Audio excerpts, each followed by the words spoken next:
me dá um pouco mais de esperança. Eu estava muito pé da vida no Mundial, porque eu vi os nossos adversários jogando o Mundial e o Vasco naquela draga.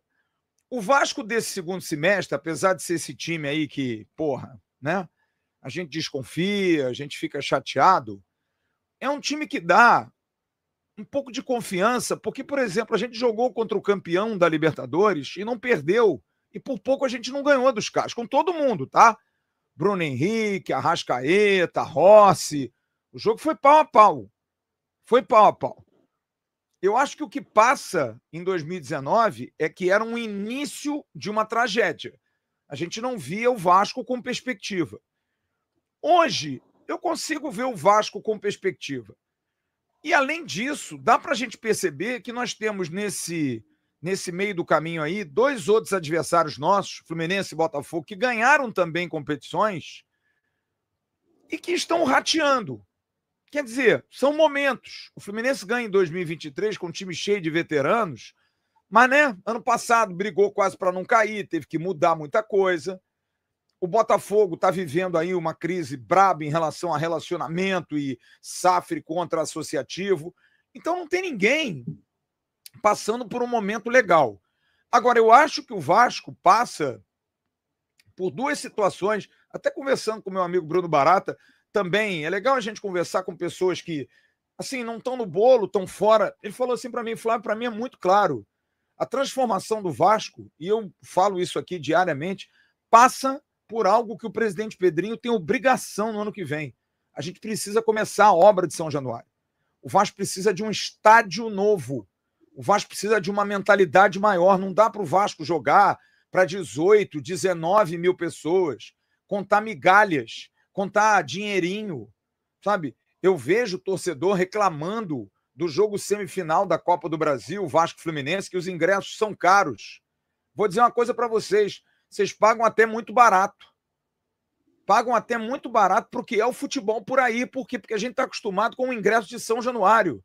Só que, para você comprar um ingresso alto, você tem que ter um time bom em campo. Porque, sinceramente, se o Vasco tem 11 cobras, eu pago 500 conto. Qualquer um vai pagar 500 conto para ver. O Vasco contrata o Sérgio Ramos ano que vem, zagueiro. Você não paga 500 conto para ver o Sérgio? Eu pago. Eu pago. Tem gente que vai fazer um esforço danado. O Vasco vai à final da Copa do Brasil. Você não acha que você vai fazer um esforço hercúleo para estar lá? Claro que vai. Agora, para isso, você precisa ter um time bom. E um time bom é em cima de 2 coisas. Um bom estádio, porque todos os clubes que tiveram estádios novos mudaram o seu nível, oscilaram também, mas mudaram o seu nível, porque com estádio novo, maior, você arrecada mais, você abre para outros eventos que não só futebol, você consegue ter uma renda líquida muito maior, você tem administração própria do estádio, você não paga para jogar. E hoje a arrecadação de estádio é algo que eu colocaria, depois de televisão, dos mais importantes negócios para a vida do futebol. E a segunda coisa, o Vasco precisa negociar a sua SAF. O Vasco precisa ter um parceiro comercial bom. Não é 777, não é o John Textor, tem que ter um parceiro comercial bom. Administração profissional, administração correta e dinheiro. Dinheiro. Você precisa de grana para fazer um futebol forte. E eu não acho que o Vasco esteja longe dessas 2 situações, Emerson.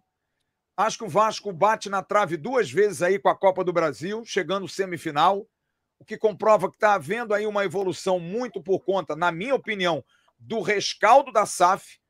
Acho que a SAF foi um acerto no Vasco, se não um acerto financeiro por conta da 777, um acerto de mentalidade.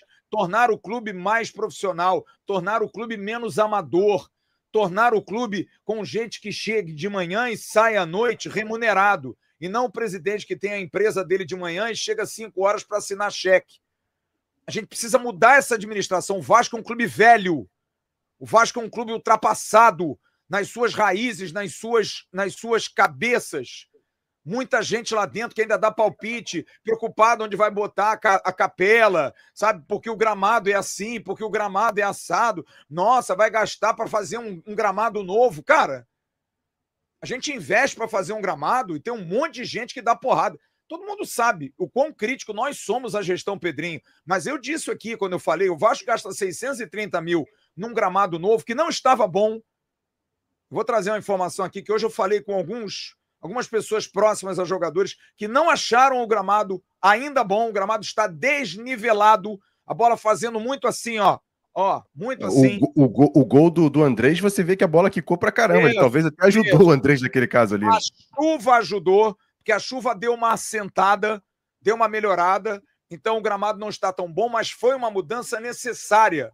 Olha como é que muda a cara. Olha como é que faz o astral ser diferente. O Vasco precisa sair do século passado, Emerson. O Vasco precisa entrar num século moderno. Pensar pra frente, fazer uma final de Copa do Brasil, desculpe, Maracanã, porra. Não tem que ser São Januário. Para de pensar pequeno, cara. Para de pensar no... Tem que ganhar no meu quintal ali dentro. É legal, é bacana, mas não tem a mínima condição, cara. Jogar no Maracanã para 70 mil torcedores. Começar a pensar grande, pujante, sabe? Vai contratar 3 jogadores, em vez de contratar 20... Contrata 3, porra, eu vou atrás do Casimiro, vou roubar o Everton Cebolinha do Flamengo e vou tirar o Gustavo Gomes do Palmeiras. Pensa grande, cara. A gente paga.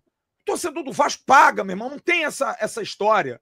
Então eu acho que o Vasco precisa pensar grande, porque lá atrás o Flamengo é um exemplo para nós. Desculpe dizer isso, mas é um exemplo. Em 19 era algo novo que era assustador. Cara, a gente já teve 3 anos de exemplo, o Emerson. Flamengo, Fluminense e Botafogo, bem geridos, ganharam a América. O Vasco precisa ser bem gerido, precisa fazer o certo, precisa fazer o correto. E o correto não é tão difícil. A gente vê exemplos claros aí, cara. Sabe? Não é tão difícil assim, porque o Botafogo está em crise, mas está lá em 6º lugar, brigando por Libertadores. O Fluminense está no modelo associativo lá, brigando. Os caras xingam o presidente, está elegendo um presidente numa eleição hoje. Com 2 mil votantes. 2 mil votantes. E um dos candidatos estava inadimplente, Flávio. Exato. 2 mil votantes. Mas ganhou a América e está em 5º lugar no Campeonato Brasileiro. Sabe o que é isso? É pensar grande. O Fluminense lá atrás... Aquela ladainha para conversar com os atletas, para motivar os atletas do Vasco da Gama.